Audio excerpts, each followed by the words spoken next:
Hello friends, कैसे हैं आप सब। आप सभी का आपके अपनी YouTube channel sociology with Sangeeta में मैं संगीता स्वागत करती हूं। और इस चैनल के माध्यम से हम लोग सोशियोलॉजी के कम्पिटिटिव एग्जाम के प्रिपरेशन करते हैं, जिसमें आपके रात के 8 बजे बीपीएससी 4.0 पीजीटी के सोशियोलॉजी के सिलेबस को कवर करवाया जा रहा है, जिसमें हम लोग अभी एनसीईआरटी सीरीज़ को कवर कर रहे हैं। एनसीईआरटी के अंतर्गत आपका मैंने पहले भी आपको वीडियो में क्लास में बुक को दिखाया है।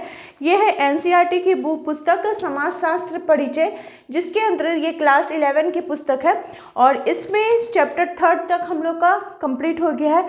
आज से चैप्टर 4 स्टार्ट होगा और चैप्टर 4 जो है वो है संस्कृति और समाजीकरण। तो ठीक है, संस्कृति और समाजीकरण को हम लोग देखेंगे।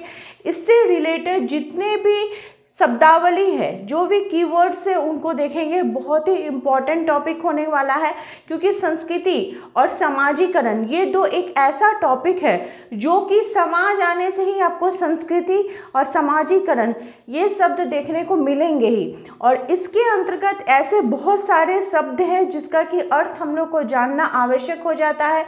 कौन से शब्दावली को किस थिंकर ने दिया है उसके बारे में डिटेल्स में जानना जरूरी हो जाता है। तो इन सारा जो टॉपिक है इसका मैं आप लोगों को आज के क्लास में बताने वाली हूँ, संस्कृति से रिलेटेड। और कल के क्लास में हम लोग समाजीकरण को डिस्कस करेंगे, इसलिए क्लास को आप लोग लास्ट तक देखिए। क्लास अगर आपको हेल्पफुल लग रही है तो जरूर इसे लाइक करें, और अगर आप मेरे चैनल पर नए हो तो प्लीज़ सब्सक्राइब करना ना भूलें। और साथ ही साथ वैसे स्टूडेंट्स जो पेड ग्रुप से जुड़ना चाहते हैं, एक सिस्टमेटिक वे में पढ़ना चाहते हैं सोशियोलॉजी को कंप्लीट नोट्स के साथ, तो जो कॉन्टैक्ट नंबर दिया हुआ है आप उसमें कॉन्टैक्ट करके नोट्स को परचेस कर सकते हैं। बहुत सारे स्टूडेंट्स परचेस कर रहे हैं और उनका रिस्पांस भी बहुत ही अच्छा आ रहा है। तो आज का जो हमारा टॉपिक है वो है संस्कृति। ठीक है, हम लोग आज के टॉपिक में संस्कृति को डिस्कस करेंगे, फिर कल के टॉपिक में समाजीकरण को कंप्लीट डिस्कशन कर लेंगे। तो क्या है हमारा संस्कृति। संस्कृति जैसा कि आप जानते हैं, ये जो शब्द है इसको इंग्लिश में क्या बोला जाता है, कल्चर। क्या बोला जाता है, कल्चर। तो सबसे पहले हम लोग जानते हैं संस्कृति ये जो शब्द है, इस शब्द का प्रयोग सबसे पहले किसने किया था। तो संस्कृति ये जो शब्द है, इस शब्द का प्रयोग सबसे पहले टाइलर महोदय ने किया था। किसने किया था, टाइलर महोदय ने इस शब्द का सबसे पहले प्रयोग किया था। कहाँ पे, तो प्रिमिटिव कल्चर में। मैं जितना पॉइंट आप लोगों को लिखवा रही हूँ सब इम्पॉर्टेंट है, ठीक है। एग्जाम के पॉइंट ऑफ व्यू से आपके लिए सारा ही इम्पॉर्टेंट होते हुए चलेगा। तो संस्कृति इस शब्द का प्रयोग सबसे पहले टाइलर महोदय ने किया। कहाँ पे किया था, तो प्रिमिटिव कल्चर में किया था, जिसकी उत्पत्ति लैटिन भाषा के कल्चरा से बताई जाती है। ठीक है, संस्कृति शब्द जो क्या है, इसका इंग्लिश कल्चर है, और ये किस भाषा का है, तो लैटिन भाषा का है। ठीक है, लैटिन भाषा का ये शब्द है, किससे निकला है, तो कल्चरा। ठीक है, ये भी हम लोग को जानना जरूरी हो जाता है। अब एक एक करके हम लोग इससे रिलेटेड जो परिभाषाएं हैं उसको देखते हुए चलेंगे। बोर्ड पे सारे परिभाषाओं को लिखना पॉसिबल नहीं है, इसलिए मैं अपने नोट्स से आप लोगों को पढ़ के और उसे समझा रही हूँ।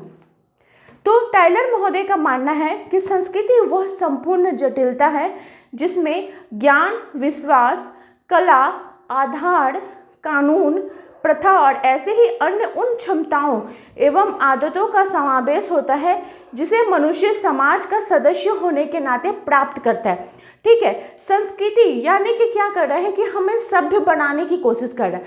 तो सभ्य हम कैसे बनेंगे, तो हमारी जो प्रथाएं हैं, हमारा कानून है, उन सभी व्यवहारों को जब हम सही ढंग से अपनाते हैं और अपनाने के बाद हम समाज में उस प्रकार का व्यवहार करते हैं, तो वो हमारी संस्कृति कहलाती है। ठीक है, इसी के लिए ट्रोबर और क्लूखोन महोदय ने संस्कृति शब्द को परिभाषित करने के लिए टोटल 108 परिभाषाएं दी हैं। ठीक है, 108 परिभाषा देकर इसका उन्होंने वर्गीकरण किया है।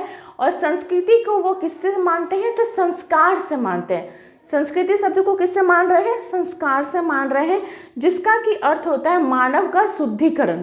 ठीक है। संस्कृति में हम लोग क्या करते हैं, संस्कार में हमारा मानव का, हमारा जो मनुष्य जीवन है उसका शुद्धिकरण होता है। तो उससे है संस्कृति का संबंध उन सभी कृत्यों से है, यानी उन सभी कामों से है जो व्यक्ति को परिष्कृत करने, यानी व्यक्ति को शुद्ध करने में अपनाए जाते हैं। तो उसमें हमारा रहन सहन हो जाएगा, हमारी भाषा हो जाएगी, हमारी विचारधाराएं हो जाएंगी, ये सभी चीज़ें आ जाती हैं ना। तो ये सभी चीज़ें जब अच्छी रहती हैं तो हम बोल सकते हैं इसकी संस्कृति अच्छी है। उसी प्रकार से हर्स्कोविट्स महोदय क्या बोलते हैं कि संस्कृति जो है यह मानव का पर्यावरण का मानव निर्मित भाग है। ठीक है, ये क्वेश्चन में आपको देखने को मिलेगा कि संस्कृति को पर्यावरण का मानव निर्मित भाग किसने कहा है, तो हर्स्कोविट्स महोदय ने कहा है। तो देखिए हम लोग क्रोवर क्लूखोन देखें, हर्स्कोविट्स देखें और किनको देखें, एक और थिंकर हमारे जो देखें वो टाइलर महोदय को देखें। नेक्स्ट जो हमारे थिंकर हैं वो है मजुमदार। उनके अनुसार संस्कृति क्या है, तो ये जीवन जीने का तरीका है। हम किस प्रकार से अपने जीवन को व्यतीत कर रहे हैं, ये हमारे जीवन जीने का तरीका को ही हम क्या कहते हैं, संस्कृति कहते हैं। ठीक है, क्लूखोन महोदय ने जो अपनी परिभाषा दी है वो किसमें दी है, तो उनकी पुस्तक का नाम है culture, A critic review of concept and definition. ठीक है, इसमें उन्होंने बताया है, ये इनकी पुस्तक का नाम है। कभी कभी एग्जाम में पुस्तक से रिलेटेड भी क्वेश्चन आपको देखने को मिलेगा। इसमें उन्होंने बताया कि संस्कृति क्या है, ये हमारा सीखा हुआ व्यवहार है जो कि कैसा होता है, पीढ़ी दर पीढ़ी, यानी कि हम अपने पूर्वज से जो सीखे हैं, ठीक है, हम वैसा व्यवहार कर रहे हैं और हम अपने आने वाली पीढ़ी को भी वही चीज़ सिखा रहे हैं, यानी पीढ़ी दर पीढ़ी ये चलती आ रही है।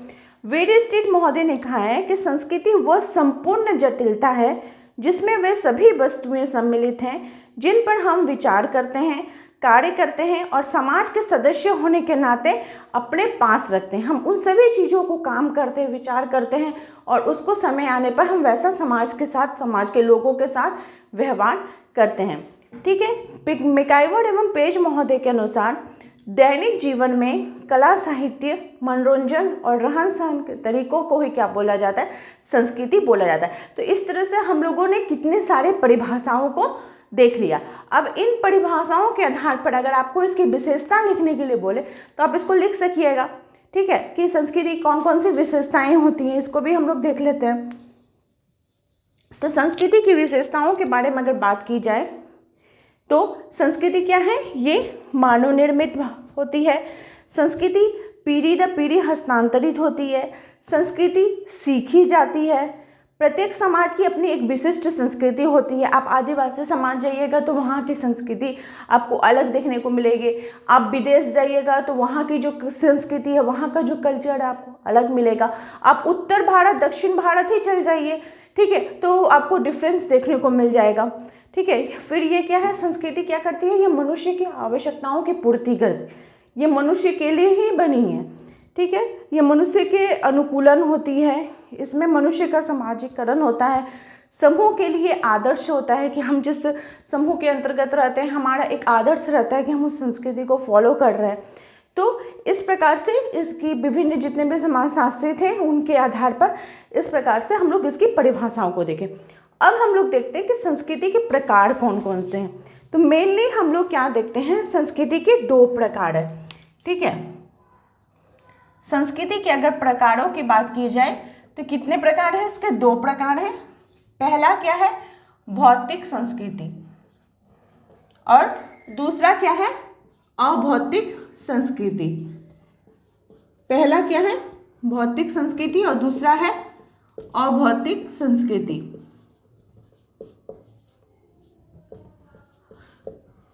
अब भौतिक संस्कृति और अभौतिक संस्कृति को कैसे समझेंगे कि क्या कौन सा भौतिक संस्कृति है, कौन सा अभौतिक संस्कृति। तो वे सभी वस्तुएं जो मूर्त होती है, जिनको हम देख सकते हैं, वो क्या होती है, भौतिक संस्कृति के अंतर्गत आते हैं। जैसे आपका मकान हो गया, सड़क हो गया, घर हो गया, और ठीक है, उपकरण हो गए, कोई परिवहन का साधन हो गए, कोई फर्नीचर हो गया, ये मोबाइल हो गया, ये बोर्ड हो गया, तो ये सभी क्या है, ये भौतिक संस्कृति के अंतर्गत आएंगे। ठीक है, और अभौतिक संस्कृति में जो बोला गया है भौतिक, यहाँ पे एक चीज़ ध्यान में रखिएगा कि भौतिक संस्कृति के अंतर्गत तो वे सभी मूर्त वस्तुएं आ गए, साथ ही साथ मैकाइवर ने भौतिक संस्कृति को सभ्यता कहा है। ये क्वेश्चन भी कहीं कहीं आपको देखने को मिल जाएगा कि मैकाइवर महोदय ने भौतिक संस्कृति को क्या कहा है, तो सभ्यता कहा है। ठीक है, ऐसे भी क्वेश्चन घुमाकर पूछता है। अब है नेक्स्ट अभौतिक संस्कृति। तो सोरोकिन ने इसे भावात्मक संस्कृति कहा है। सोरोकिन महोदय ने, कौन, तो सोरोकिन महोदय ने, देखिए मेरी पूरी कोशिश रहती है कि मैं आपको जो टॉपिक पढ़ा रही हूँ उसको ऐसे इजी वे में पढ़ाऊँ और उस टॉपिक से रिलेटेड सारे इंपॉर्टेंट फैक्ट्स को बताऊँ ताकि आपके एग्जाम में वो हेल्पफुल हो।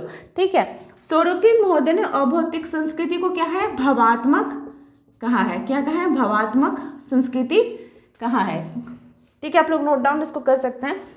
इसमें वे सभी वस्तुएं आ जाती हैं जो कि अमूर्त होती हैं। अमूर्त किसको होती है, मतलब हमारा विश्वास, हमारा प्रथा, ये सब चीज़ को तो हम देख नहीं पा रहे हैं ना, हम सिर्फ इसको फॉलो कर रहे हैं। ठीक है, कला, भाषा, नैतिकता, ये सभी आ जाएंगे। उसी प्रकार से वीरस्ट्रीट महोदय ने अभौतिक संस्कृति को फिर दो प्रकारों में बांटा है, आदर्श, नियम और विचार। फिर अगर आपको पूछ दे कि अभौतिक संस्कृति को दो भागों में किसने बांटा है, तो वीरस्ट्रीट महोदय ने। वीरस्ट्रीट महोदय ने फिर इसे दो भागों में बांटा है। कौन कौन से वे दो भाग हैं, आपके आदर्श, नियम और विचार। आदर्श, नियम और विचार, ये किसके रूप है, तो ये अभौतिक संस्कृति के रूप है। ठीक है, ये वाला। अब हम लोग देखते हैं कि कल एक एक करके हम लोग शब्दावली को लेंगे और उसके अर्थ को समझेंगे। तो सबसे पहला जो शब्दावली है वो है सांस्कृतिक विलंबना। सांस्कृतिक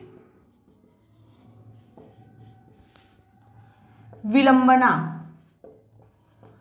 इस शब्द की अवधारणा किसने दी है, तो आर्गबर्ग महोदय ने दी है। इसमें वे बताते हैं कि जब किसी समाज में भौतिक संस्कृति में तो वो बहुत तेजी से विकसित करता है, लेकिन जो अभौतिक संस्कृति है उसमें उस हिसाब से वो विकास नहीं करता है या फिर वो पिछड़ जाता है, तो उसको क्या बोला जाता है, सांस्कृतिक विलंबना बोला जाता है या फिर कल्चरल लैग बोला जाता है। इसके लिए उन्होंने उदाहरण देके समझाया है कि जैसे हम लोग कृषि करते हैं, भारत जो हमारा कृषि प्रधान देश है, तो यहाँ पर कृषि के साधनों को यूज़ करने के लिए नए नए नित नए मशीनों का प्रयोग किया जा रहा है, खाद्य पदार्थों का प्रयोग किया जा रहा है, और हमारे जो प्राचीन हमारा जो व्यवसाय है कृषि, उसमें परिवर्तन हो रहा है। लेकिन हमारा जो प्राचीन संस्कृति है, तो क्या मूल्य, हमारे प्रथाएं, इसमें आपको जल्दी परिवर्तन देखने को नहीं मिलेगा। तो मतलब ये क्या हो गया, सांस्कृतिक विलंबना, इसी को कहा जाएगा, कल्चरल लैग कहा जाएगा। ठीक है, नेक्स्ट है प्रौद्योगिकी विलंबना। नेक्स्ट जो हमारा टॉपिक है वो है, ये सब शब्दावली है, ये सब चीज़ को याद रखिएगा क्योंकि सबसे आपको एग्जाम में देखने को मिलेगा। नेक्स्ट है प्रौद्योगिकी विलंबना। और जानते हैं क्या होता है, आपको पूछ देगा कि सांस्कृतिक विलंबना किसने अवधारणा दी है, प्रौद्योगिक विलंबना की अवधारणा किसने दी है। तो प्रौद्योगिकी विलंबना की अवधारणा किनके द्वारा दी गई है, मैकाइवर जी के द्वारा।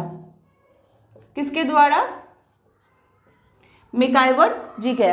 उन्होंने बताया है कि जब संस्कृति में परिवर्तन हो जाता है लेकिन हमारे सभ्यता में बदलाव उतनी तेजी से नहीं होता है, तो इसे प्रौद्योगिकी विलंबना कहते हैं। लेकिन हमारी सभ्यता यानी प्रौद्योगिकी में जब उस हिसाब से बदलाव नहीं हमें देखने को मिलता है, हमारे संस्कृति में परिवर्तन हो जाता है, तो वो प्रौद्योगिकी विलंबना कहा जाता है। तो ये दोनों आप लोग समझ गए। अब जो संस्कृति से रिलेटेड जो विभिन्न तत्व हैं, ठीक है, आपको टाइम टू टाइम देखने को मिलेगा संस्कृति से रिलेटेड विभिन्न तत्व, उसको एक एक करके मैं लिखते चलती हूँ और उसको आपको समझाते हुए भी चलती हूँ। ठीक है, थर्ड है संस्कृति तत्व। क्या है, संस्कृति तत्व। संस्कृति तत्व का तात्पर्य हो गया कि किसी भी संस्कृति की सबसे छोटी इकाई होती है, और इसका प्रयोग किसने किया है, तो क्लार्क विस्लर महोदय ने। क्लार्क विस्लर महोदय ने संस्कृति तत्व के बारे में बताया, यानी कि आपका कल्चर आइटम, ठीक है। इसमें उन्होंने बताया है कि किस प्रकार से हमारी जो संस्कृति की जो एकदम छोटे से छोटी तत्व हो, छोटे से छोटी इकाई है, ठीक है, तो वो क्या हो जाएगी, संस्कृति तत्व कहलाएगी। सेकंड है संस्कृति संकुल। क्या है, संस्कृति संकुल।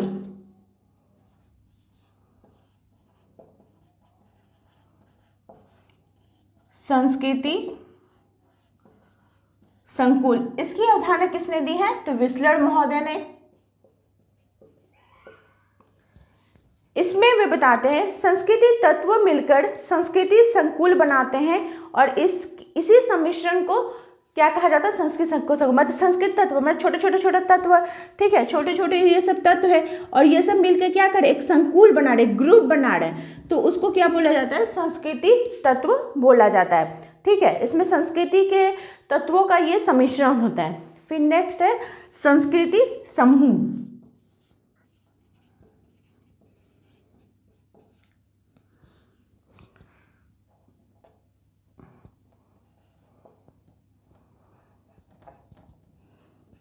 संस्कृति समूह, संस्कृति समूह का मतलब हो गया कि जब सभी संस्कृति संकुल मिलकर एक समूह बनाते हैं तो वो संस्कृति संकुल हो जाता है। नेक्स्ट है संस्कृति क्षेत्र।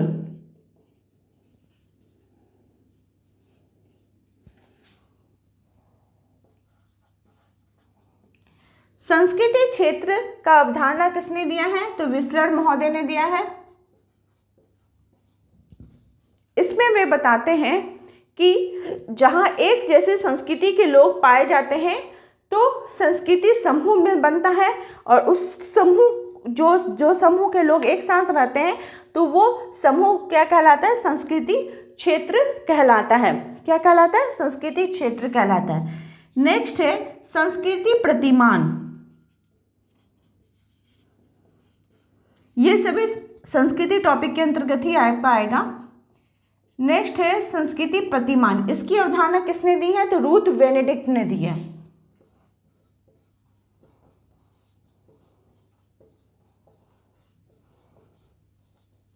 इसमें वे बताते हैं कि संस्कृति के तौर तरीके संपूर्ण समाज में फैल जाते हैं, सभी इनको अपनाने लगते हैं, एक एक पैटर्न की तरह बन जाता है, तो वो क्या कहलाता है, संस्कृति प्रतिमान कहलाता है। इसको इन्होंने फिर इसे दो भागों में बांटा है, आदर्श संस्कृति प्रतिमान और वास्तविक सांस्कृतिक प्रतिमान, ठीक है।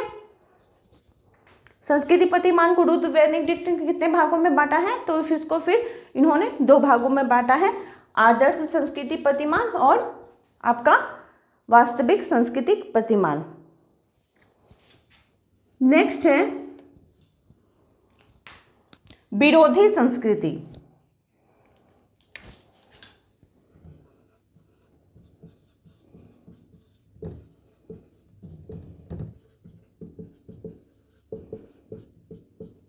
विरोधी संस्कृति की अवधारणा किसने दी है, तो जे मिल्टन महोदय ने। नाम से भी कुछ कुछ आप लोग को पता चल गया होगा कि क्या बोला जा रहा है।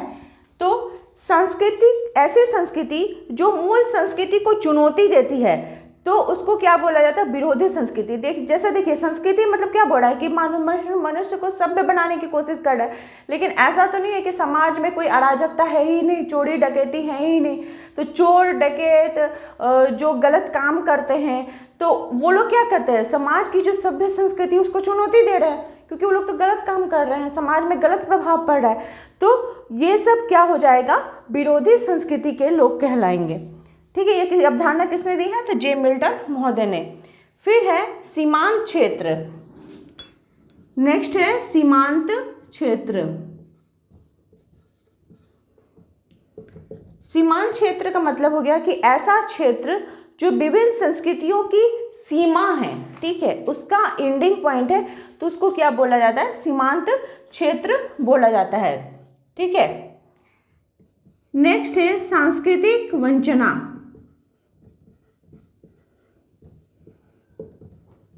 इसकी अवधारणा किसने दी है, तो आपका विलियम जे गुडे ने दिया है, गुडे महोदय। वंचना मतलब मुख्य संस्कृति के धारणा से दूर हो जाना, ठीक है, वंचना हो जाना, तो वो सांस्कृतिक वंचना कहलाएगा। तो आई होप आप लोगों को आज की क्लास हेल्पफुल लगी होगी। इसी प्रकार से आप लोग चैनल के साथ जुड़े रहिए। आप सभी का मेरे चैनल में बने रहने के लिए बहुत बहुत धन्यवाद।